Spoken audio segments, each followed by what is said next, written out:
हम अब आ गए हैं मेहरानगढ़ फोर्ट जोधपुर का। अभी हम उमैद ओवर पैलेस गए थे और अब हम यहाँ पर आए हैं और वहाँ से अराउंड 6 किलोमीटर्स है एंड आप अपनी गाड़ी से बड़ी इजीली आ सकते हैं। वाइट रोड है, रोड बहुत चौड़ी है यहाँ पे।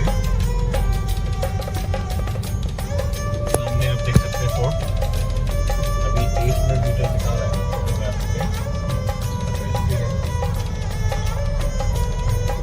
ये है फोर्ट और आपको जो दिख रहा है वहाँ पे जाना है और अभी गाड़ी यहाँ पार्क होती है।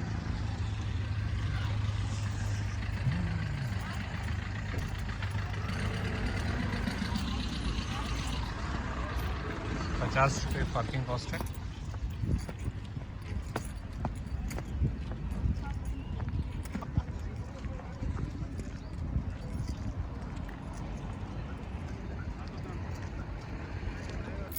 हम लोग अभी ऊपर चले गए थे तो वहाँ से बताया कि पार्किंग नीचे, आप मैडम को उतार दें एंड पार्किंग नीचे करके आए।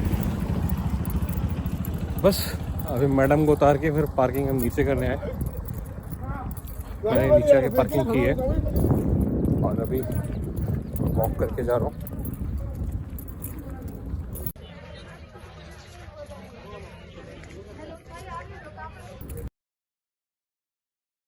राव 14 जिन्हें 12 मई 1459 को इस किले की फाउंडेशन दी गई थी।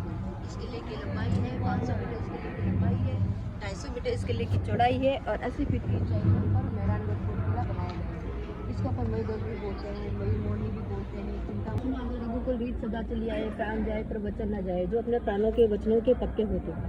1 से 12 तक राजाओं ने शासन किया मंडोर के अंदर, 13 से 31 तक राजाओं ने शासन किया मेहरानगढ़ फोर्ट के अंदर और 31 से 49 तक राजाओं ने शासन किया उम्मेद वन पैलेस एंड रायकाबाद में। अलग अलग राजाओं ने अलग अलग काम किया। 507 तक इस किले में काम चलता गया, कभी खत्म नहीं हुआ। जो राव जोधा थे वो 13 शासक थे। राव जोधा ही राव योद्धा, राव जोधा जी के नाम से पूरे शहर का नाम जोधपुर पड़ा था, जिसे अपन सन सिटी एंड ब्लू सिटी भी बोलते हैं। सन सिटी इसलिए बोलते हैं क्योंकि सूर्य की राजस्थान के अंदर अधिक पड़ती है, गर्मी और धूप बहुत तीखी और तेज है। जहाँ का टेम्परेचर होता है वो 40 से लेकर 50 डिग्री के बीच में रहता है, इसलिए अपन इसको सन सिटी बोलते हैं। दूसरा इसको ब्लू सिटी। आप जो भी मकान देखेंगे ऊपर सारे ब्लू कलर के मकान हैं, वहाँ से दिखेंगे आपको यहाँ पे भी। अच्छा सारे आप देखेंगे ये सर ब्लू सिटी दिख रहा है। हाँ वो, हाँ ये ब्लू सिटी दिखाई देगा और वो आप सामने देख रहे हैं वो है उम्मेद भवन पैलेस। बिल्कुल इसकी आकृति है ताजमहल जैसी है। हाँ देखिए क्या इसके ऊपर मारवाड़ का ताजमहल भी बोला जाता है। हाँ और ये जो फाउंटेन चल रहे हैं मधुबन पैलेस, गुलाब सागर तालाब, जो महाराजा विजय सिंह जी की 5 लाख पत्नी की गुलाब है, उन्होंने बनाया था गुलाब सागर तालाब। ये गुलाब सागर तालाब है। हाँ अच्छा। और ये देखिए ग्रीन ग्रीन कलर में बना हुआ है, फाउंटेन चल रहा है। ये है फतेह सागर तालाब, जो महाराजा विजय सिंह जी के सबसे छोटे बेटे थे फतेह सिंह जी, उन्होंने बनाया था फतेह सागर तालाब। और ये आप देखेंगे नीचे आप देखिए घंटे घर दिखेगा, रोड बनी है ना चारों तरफ, रास्ता जाता है, भीड़ वगैरह है, लंबा सा है गुम्बद टाइप, इसको बोलते हैं क्लॉक टावर घंटा। कल हो गया है और वो है जसवंत थाड़ा, वो देखिए। अच्छा ये जसवंत हाँ मिनी ताजमहल है, ये पास में लेक है जिसको बोलते हैं देवकुंड तालाब। यहाँ छोटा सा म्यूजियम है और गार्डन वगैरह है महाराजा जसवंत सिंह जी, जसवंत थाड़ा बोलते हैं, जहाँ पे रॉयल फैमिली का अंतिम संस्कार वगैरह किया जाता है। वो है मारवाड़ का उम्मेद भवन पैलेस।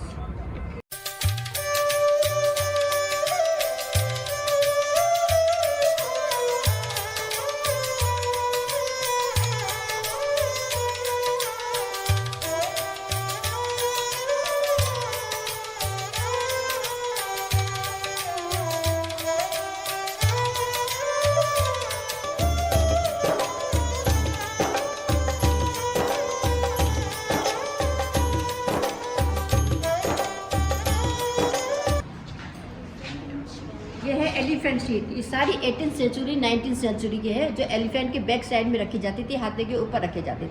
आपको इस किले के अंदर पूरा हाथ का काम मिलेगा, क्योंकि उस टाइम मशीनें वगैरह तो होती नहीं थी, सारा काम हाथ से होता था, तो पूरा आपको हैंडवर्क मिलेगा सारा। ये भी लकड़ी के बने हुए हैं, इनके ऊपर भी गोल्डन की पॉलिश की गई है। जैसे राजाओं के लिए अलग होते थे, रानियों के लिए अलग, राजगुरु के लिए अलग, गेस्ट के लिए अलग, सबके लिए अलग अलग एलिफेंट सीट होते थे, सब हाथी के ऊपर रख के ले जाए जाते हैं। जैसा आप देखें आपके बैक साइड में इस टाइप ये भी आप देखेंगे लकड़ी का बना हुआ है, इसके अंदर भी पूरा सिल्वर वर्क किया गया है। ये कब से काफ़ी पुराना हाथी होता है, इसकी चांदी भी इसकी काली पड़ेगी काफ़ी, पूरा सिल्वर वर्क है इसमें। ये आपको सारे अलग टाइप के जो सम्राट शाहजहां ने जसवंत सिंह जी को गिफ्ट के रूप में दिया था 1657 में, ये गिफ्ट है।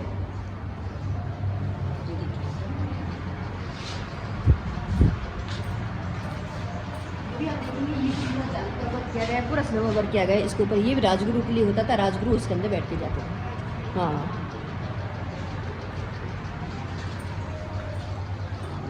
ये भी आप देखेंगे लकड़ी का बना हुआ है, गोल्डन की पॉलिश की गई है और कांच का वर्क किया गया है। ये होता था गेस्ट के लिए, मेहमानों के लिए, वो इसके अंदर बैठ के जाते थे। हाँ, अलग अलग होता था। हाँ, रानी के लिए, राजा, तो गेस्ट को भी भगवान की समान दर्जा दिया जाता था, तो गेस्ट के लिए अलग होता था स्पेशल। सबके लिए अलग अलग हाथी होते थे।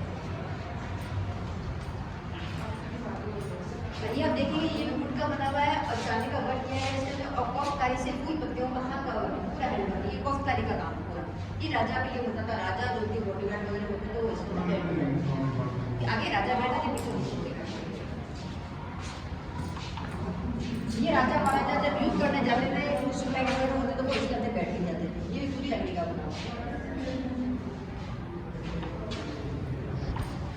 ये आप देखेंगे पूरा रेड कलर के साटन के कपड़े के ऊपर रंग बिरंगे रेशमी धागों से हाथ का वर्क किया गया है, पूरा खरबा सीधा इसके ऊपर। ये रानियों के लिए होता था, पीछे रानी बैठती थी और आगे दासियां बैठती थी। जो ओपन में होता था वो जेंट्स के लिए होते थे, जो ढके हुए होते थे वो लेडीज के लिए होते थे, रानियों के लिए। अब अपन कहेंगे कपड़े के ऊपर पूरा गोटा पत्ती से हाथ का वर्क किया गया है।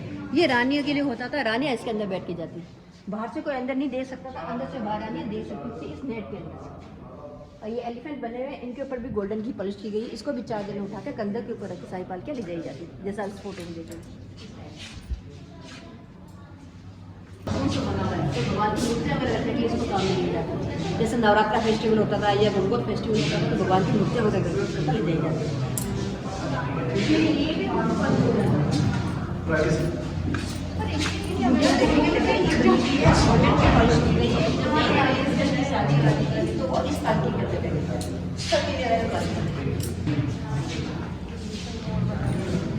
ये लकड़ी की बनी हुई है, आयरन का काम किया गया है और पिकॉक बना हुआ है। इसको बोलते हैं तामझाम, जैसे हम बोलते हैं बच्चे या तामझाम है, इसका नाम था तामझाम बढ़ गया।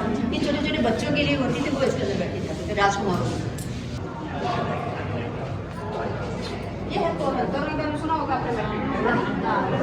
हाँ, जब लड़की की शादी होती थी तो उनके मेन गेट को लगाया जाता था। छोटा गेट होता था, छोटा तोड़ लगाया जाता था, बड़ा गेट होता था, बड़ा तोड़ लगाया जाता था। इसको बोलते हैं तुर्रा, तो सामने के बीच पे लगाया जाता है। इसको बोलते हैं मोड़, लड़के के राइट में लगता था और लड़की के लेफ्ट में लगता था, क्योंकि हमारे लगता है ना, ये लगता है जब तो लड़का या लड़की की शादी नहीं होती थी वो समय किसी देख सकते। आजकल तो सेरेमनी वगैरह सब होती है। जब लड़का शादी हो, जो लड़की मर जाती था, घोड़े को बैठ के तलवार से उसको सालवा टच करता था, उसके बाद इसको शादी करने की परमिशन मिलती है। इसलिए हिंदू महापुराण के अनुसार तो मेन गेट है, जैसे राजपूतों के अंदर और कास्ट के अंदर भी तोरण लगाया जाता है। ऐसे जैसे मेन गेट है इसके ऊपर लगाते थे इस टाइप से। अच्छा, हाँ, ऐसे ऊपर लगाते थे। जिसको कोई मेन गेट होता था, बड़ा गेट, उसके ऊपर लगाते थे। ये तलवारें हैं सब राजपूतों की तलवारें हैं, जो महाराजा अभय सिंह जी के टाइम की और महाराजा अजय सिंह जी के टाइम की तलवारें हैं। इनके ऊपर भी गोल्डन की पॉलिश की गई है। इनका भी वजन होता था 4 से 15 किलो। कितना? 4 से 15। आप देखेंगे ये देवकला का काम किया गया है, कॉफकारी का वर्क किया गया है और बुनाई का काम किया गया है, सबके ऊपर हाथ का काम किया गया है। आप देखिए इसके ऊपर शेर बने हुए हैं, हाथी बने हुए हैं, जो शक्ति का और ताकत का प्रतीक माना जाता है। ओके, सबके ऊपर गोल्डन पॉलिश। ये है कटार, ये है ढाल, ये है गन, ये है हेलमेट और ये है अंकुश, जो कि एलिफेंट को कंट्रोल करने के लिए इसको काम किया जाता था। इसके ऊपर भी गोल्डन की पॉलिश की गई। ये है हेलमेट, ये है ढाल, जरदोजी वर्क किया गया है। इसके ऊपर जरदोजी और हैंडल के साइड इसके ऊपर गोल्डन की सिल्वर की पॉलिश है। हाँ, ये वाइन है, ये पान बॉक्स है, हुक्का है, कड़ास है, छोपड़ा है, पान बॉक्स है, पेन बॉक्स, ये सब मुगलों का है। इसके अंदर पान रखते थे, इसके अंदर पेन रखते थे। इसमें कॉफकारी का हाथ का काम किया गया और गोल्डन की पॉलिश की गई। ये सब चांदी के हैं। ये भी चांदी का ही चुस्की है। ये वाइन है, जो राजा वाजा जैसे अफीम का पानी पीते थे, ये ड्रिंक वगैरह करते थे, तो इसके अंदर इसको लगा के फिर इसको एंजॉय करते थे। अच्छा, हाँ, इसके अंदर ये बढ़िया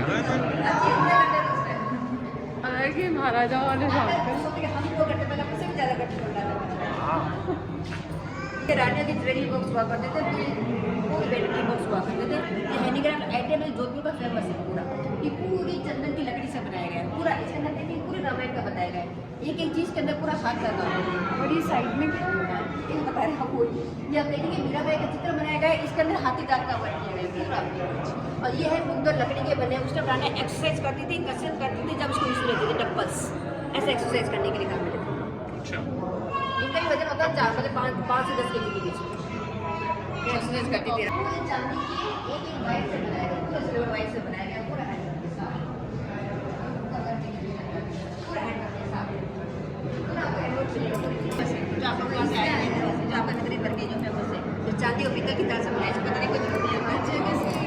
हाँ, हर जगह से कट गया वाला। तो यह देखिए जो रहेगा रेलवे स्टेशन है, उसका मॉडल है पूरा हाथीदार, पूरा हाथीदार।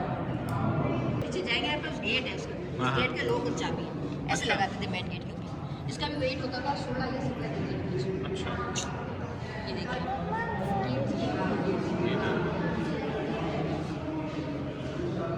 गणगौर माता के बारे में सुना होगा आपने। गण का मतलब होता है गणेश जी और गौरी मतलब पार्वती। पार्वती का एक दूसरा रूप होता है गणगौर माता का। इसी पार्वती की पूजा की जाती थी होली फेस्टिवल के दूसरे दिन। इसमें 16 दिन पूजा की जाती है। इसमें शादीशुदा और कुंवारी लड़कियाँ दोनों पूजा करती थी। शादीशुदा लड़कियाँ पूजा करती थी अपने हस्बैंड की लंबी आयु के लिए, और कुंवारी लड़कियाँ पूजा करती थी हमें आने वाले समय में अच्छा हस्बैंड मिले, उसके लिए मंगल कामना करते, अभी भी पूजा करते थे। तो पिंक कलर देख रहे हैं, ये सुहाग का प्रतीक माना जाता था। जो ज्वेलरी वगैरह है पूरी गोल्ड की है और 31 kg इसका वेट है, और पूरी सिल्वर की मूर्ति है जो राजस्थान की और जयपुर की फेमस है, जिसकी सवारी में ये है जो हिंदुस्तान में मारवाड़ डाक के फॉल्स वो सोने के, इसको बोलते थे तोड़ना बंदूकी होती थी। इसका वजन होता था 15 से 20 kg के आसपास। जो आपने सुना होगा किसी दूसरे के कंधे के ऊपर रखी गन नहीं चलानी चाहिए, वो वाली बंदूक है जो हाथी के ऊपर घोड़ों के ऊपर चलाई जाती थी। उसको 2 जने पकड़ के चलाते थे, एक तो आगे बैठता था, एक पीछे बैठता था। आगे वाले के कंधे के ऊपर रख के इसको शूट करके चलाया जाता था। यदि आगे वाले का थोड़ा सा भी कंधा हिल जाए गलती से तो गया, इसलिए इसको बहुत सोच समझ के चलाते। ये लंबी भी होती थी और हेवी भी होती थी, इसलिए इसको 2 जने मिलते थे। जो ये पेंटिंग बनाई जाती थी सारी राइस पेपर के ऊपर बनाई जाती थी, और सारी मिनिएचर पेंटिंग, जैसे कोई कपड़े पे पेंटिंग बनाता है, कोई कागज़ के ऊपर पेंटिंग बनाई जाती है। यहाँ पे जो पेंटिंग बनाएगी सारी राइस पेपर की बनाएगी। ये पेपर देखिए पूरा राइस पेपर, जैसे पेपर को भुना किया जाता था, उसको सूखा किया जाता था, पीस कर उसके बाद उसके ऊपर पेंटिंग बनाएगी। जो ब्रश देख रहे हैं पूरा ओरिजिनल ब्रश है, जिस कलर होता है ना उसकी टेल से बनता है। अच्छा, और कलर देखेंगे आप, सारे स्टोन वाले कलर है, सारा ओरिजिनल कलर है, ये नेचुरल कलर है, इसमें कोई केमिकल्स नहीं होता। विदाउट केमिकल्स के कलर से पेंटिंग बनाई जाती है। सारे स्टोन वाले गोल्डन कलर, स्टोन के कलर से, हाँ चांदी के कलर है, पूरी अलग अलग कलर है। कलर को कूट कर पीस कर उसके बाद में इसके अंदर शीशे के अंदर रख के इसको जैसे मिक्स करके उसके बाद में सारी पेंटिंग बनाई जाती है। इसके अंदर गम वगैरह मिला के फूल वगैरह मिला के राइस पेपर के ऊपर इसलिए पेंटिंग बनाई जाती थी क्योंकि राइस पेपर के ऊपर माँ लक्ष्मी जी का निवास होता था, जो नल खाने से भरपूर मानी जाती थी और घर में शुभ मानी जाती थी। इसे राइस पेपर के ऊपर आती है। तो घरों में वास्तु शास्त्र के हिसाब से वास्तु दोष को दूर करने के लिए लोग पेंटिंग लगाते हैं। घरों में जो नेगेटिव एनर्जी है वो जो पॉजिटिव एनर्जी है वो बाहर छोड़ती है। इससे घर में सुख शांति भी बनी रहती है, लाभ भी मिलता है, व्यापार में फायदा भी होता है, बरकत भी होती है। तो अलग अलग वास्तु शास्त्र के हिसाब से अलग अलग पेंटिंग लगाते हैं। जैसे राजा महाराजा उस टाइम से पेंटिंग लगाते थे क्योंकि इसमें समृद्धि का और है ना खुशहाली का, उन्नति का, उल्लास का प्रतीक माना जाता था। जैसे कोई जादू टोना वगैरह होती थी, ऐसी चीज़ें अपने घर के अंदर नहीं आती थी, तो फिर पेंटिंग लगाते हैं। कोई हाथी के लगाता है, कोई घोड़े की, कोई भगवान की, अलग अलग पेंटिंग लगाता है वास्तु शास्त्र के हिसाब से। जब देखेंगे ये सारे कलर यूज लेके ये सारी पेंटिंग बनाएंगे, जितनी भी पेंटिंग देंगे ये सारी राइस पेपर की बनाएंगे, ये सारी मिनिएचर पेंटिंग, इसको बोलते हैं बार बार चित्रशिल्प, सब बार पेंटिंग। जब देखेंगे इसके अंदर पूरी रामायण का बताया गया है, पूरी राम सीता को बताया गया है, माता सीता का पता लगाना है। जो सिल्वर काम देखिए पूरा चांदी का काम किया है, पानी वगैरह बनाया। जो ये लोग देखिए इसके अंदर पूरा गोल्डन कलर है, जो आपको बताया ना गोल्डन कलर, ये पूरा गोल्डन कलर, इसके अंदर पूरी रामायण को बताया गया इसमें।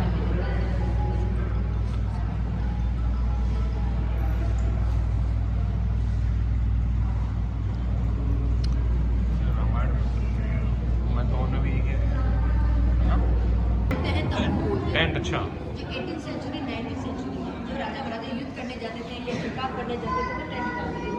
टेंट भी अलग होते थे, कोई टेंट खुले होते थे, कोई झोपड़ी टाइप के होते थे, तो कहीं भी पास कहीं भी लगा था।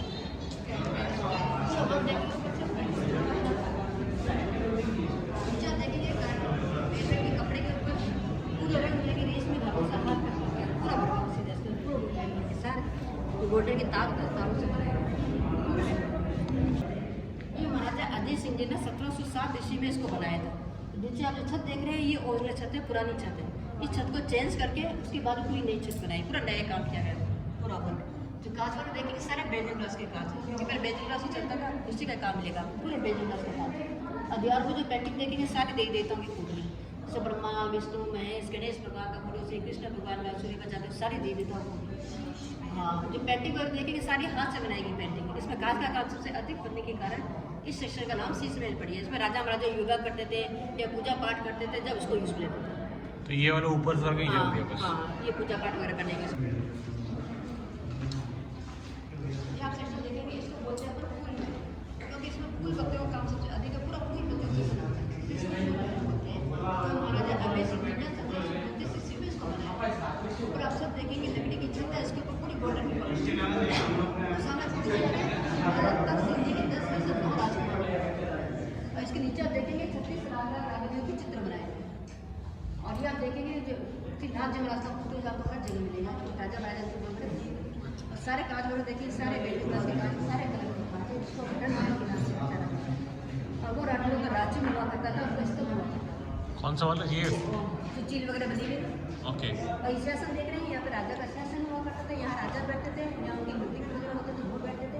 इसको डांसिंग हो सकते हैं इनके फोल्डेबल है ये। हाँ चलो।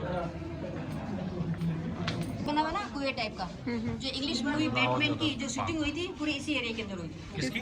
बैटमैन की अच्छा। English movie. हाँ, वो सामने सेक्शन जो है।